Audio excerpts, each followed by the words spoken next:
صغيرين خالص حصل لي حاجه كانت في منتهى القوه. كان نفسي اشتري بيت لوالدتي الله يرحمها. كان نفسي اشتري بيت لوالدتي. قد ايه تعبت يعني من صغرها، يعني باباها ومامتها توفوا وهي صغيره جدا ما شافتهمش. في ناس تانيين ربوها ودول برضه ماتوا ما شافتهمش، فرباها عمها الكبير.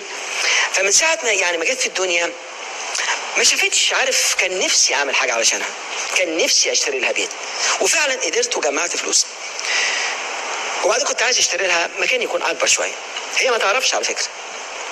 واشتريت وحطيتها فيه. كنت عايز اعمل لها شغل يعني حاجه اديها لامي الله يرحمها. وبعدين فعلا راجل اشتريت منه مكان، وبعدين قال لي تعرف المكان ده بالسعر ده، بس عشان خاطرك وانت قد ايه بتحب امك انا هديلك دي بالسعر اللي انت عاوزه، وتعرف انا جايلك من اخر الدنيا، ثق فيا. قلت له خلاص ادي الفلوس، اديني بقى المكان عشان خاطر اقول لوالدتي. قبل ما نعزل المحامي بتاعي قال لي ابراهيم خد بالك، لازم تراجع اذا كان عليها ديون ولا لا، اذا كانت متسجله ولا لا، خد بالك. قلت له الراجل جري من اخر الدنيا قال لي انا حبيتك وعشان خاطر والدتك انا بدي لك الشقه، بدي لك مكان كويس عشان خاطر، فانت دخلت قلبي. فانا قلت له الراجل انا مصدقه، نديله الشقه نديله فلوس. ادينا له فلوس، والمحامي عمال يقول لي لازم نراجع، لازم نتاكد متسجله ولا لا. لسه بعد كده هقول لوالدتي. وبعدين خلاص بدات اقول لها هنحاسب في مكان اكبر وكان احلى، ولسه بنروح هناك. لقيت الراجل ده الشقه دي كان في حاجه اسمها كو سايننج. يعني ايه كو ساينر؟ يعني كان في واحد ماضي معاه وده هرب، والراجل كمان هرب. فالبنك عمال يدور على حد. انا اشتريت بقى الشقه مع الاوراق كلها، فالبنك راح ورا مين؟ ورايا انا. وقتها كان عاوز كام؟ كان عاوز 12,000 جنيه. عارفين دول كام؟ 12,000 جنيه وقتها؟ يعني عارف، كان دكتور كبير ياخد 12 جنيه في الشهر، يصرف منهم 2 ويوفر 8 ويجوز العيال بواحد.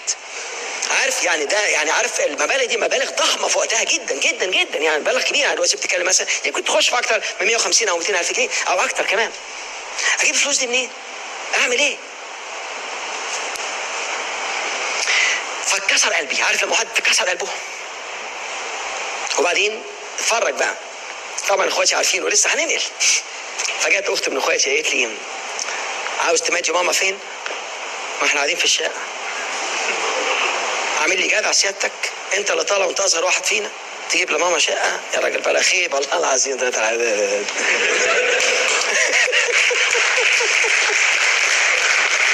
وكنت انا اعلنتها والشارع عارف والحي عارف، وانا ماشي في الشارع اهو اللي عايز يعزل مامتي يا راجل. عالم قليلة الادب كسر قلب امه، ويبص لك كده واحد راجل قاعد على القهوه يعمل لك ازاي يا راجل؟ حرام عليك يا راجل. خد بقى، عارف برمجه سلبيه تحس وانا عامل باصص في الارض. بعدين يعني والدتي الله يرحمها بتقول لي مالك؟ قلت لها الموضوع كذا وكذا وكذا، وانا كان نفسي افرحك لكن انا ما كنتش حريص كفايه. قالت لي كفايه عليا انك فكرت في حاجه زي دي. بدات تدعي لي، وهنا بدا الدعاء بتاعها اللي كررته لي اكتر من مره، وتقول لي يا ابني ربنا يخلي وجهك جوهره ولسانك سكره. البرمجه دي المؤثرات الخارجيه تخلي الناس تتصرف بطريقه هو مش عاوز يتصرف بيها. عشان كده كل حاجه الواحد بيعملها بيفكر فيها ويخطط لها مظبوط، لكن البرمجه السابقه بتفضل هنا. يعني معنى كده ان انا سافرت بره وما نجحتش اول مره، جيت اعمل حاجه لامي الله يرحمها وبعدين ما نجحتش من اول مره، هل ده معناه ان انا فشلت؟ ممكن بعد كده ألذ حاجه الراجل ده اللي ضحك عليا. انا كبرت في السن يعني خلاص، الراجل ده ضحك عليا وانا كنت موجود هنا، وكان لازم انزل ادرس امسيه قوه الحب والتسامح.